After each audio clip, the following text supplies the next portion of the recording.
Ito, ang latest weather update. Alamin ang pinakasariwang ulat panahon ngayon dito sa Information TV Educational Channel. Ang Sinika ay papalapit na maging isang ganap na typhoon category. Kanina alas 4 ng hapon, ito ay nasa may layong 380 km silangan ng Infanta, Quezon. Nagtataglay ng lakas na hangin na 180 km per hour malapit sa sentro at bugso na abot sa 135 km per hour. Kumikilos sa direksyong kanluran sa bilis na 20 kilometers per hour. Ito naman yung inaasahan natin na magiging track netong si Bagyong Nika. So inaasahan nga natin na throughout the forecast period, ang direksyon na tatahakin ni Nika ay west-northwestward. At malapit na nga itong maging typhoon. So inaasahan din natin na magiging typhoon ito within the day.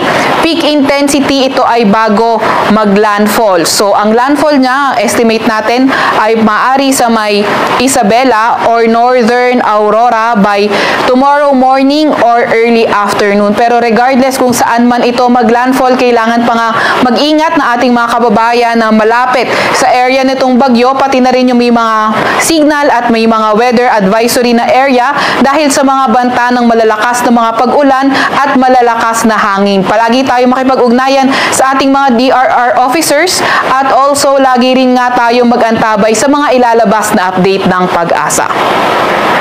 Naasahan nga din natin na itong Sinika magta-traverse sa mainland ng Northern Luzon at by tomorrow evening, mag-emerge na siya sa Philippine Sea. And then, habang tinatraverse nito or nilalakbay yung kalupaan ng Pilipinas, ay posible itong humina dahil nga sa land interaction. So, pagkalabas nito na ating landmass, posibleng lumakas ulit o mag-re-intensify over the West Philippine Sea at posibleng lumabas na nga itong Sinika na ating Philippine Area of Responsibility Tuesday, November 12.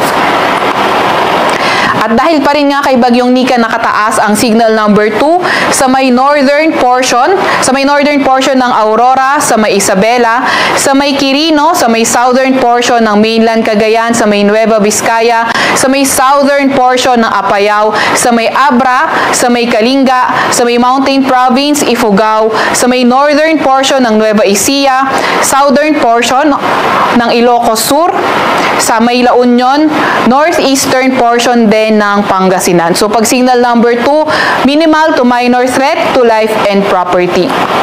Samantalang nakataas naman ang signal number 1 sa nalalabing bahagi ng Cagayan, kabilang na nga ang Babuyan Islands, nalalabing bahagi ng Apayao sa may Ilocos Norte, sa nalalabing bahagi ng Pangasinan, nalalabing bahagi ng Aurora, sa may Tarlac, northern portions ng Zambales, nalalabing bahagi ng Nueva Ecija, sa may Pampanga, Bulacan, pati na nga rin sa may Metro Manila.